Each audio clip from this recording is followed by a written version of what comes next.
C'est tout. Le blanc et l'évolution. C'est juste de la logique du coup. Les Noirs sont tellement fiers d'être le berceau de l'humanité. Qui c'est qui sort du berceau? Ceux qui évoluent. En effet, c'était le berceau de l'humanité. Et qui a évolué? Ceux qui sont partis en expédition.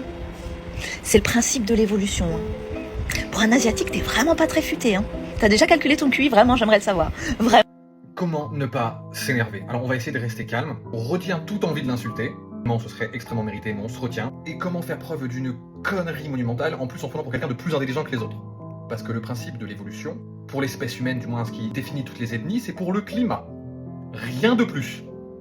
Les Noirs sont noirs pour avoir un taux de mélanine dans la peau pour se protéger des rayons UV du soleil. D'après une étude que j'ai lue, les yeux bridés des Asiatiques, c'était pour justement en plus se protéger des rayons UV qui se reflétaient dans la neige dans les peuples du Nord. Etc. Donc ce n'est juste que pour s'adapter à des environnements climatiques bien précis.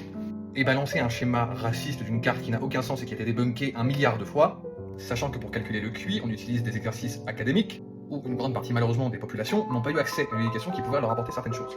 Donc, ce graphique n'a aucun sens, est juste raciste et c'est de la merde. C'est de calculer le QI d'un poisson à sa capacité à grimper à un arbre, tu auras l'impression qu'il est stupide. Cette personne est néfaste, dangereuse et incroyablement stupide. Et en plus s'amuse à harceler pas mal de créateurs, grands comme petits, pour se sentir exister. Donc un conseil ma grande, si tu as un complexe d'infériorité aussi élevé, va consulter parce que vraiment c'est très grave de se sentir inférieur à ce point-là au reste de l'humanité.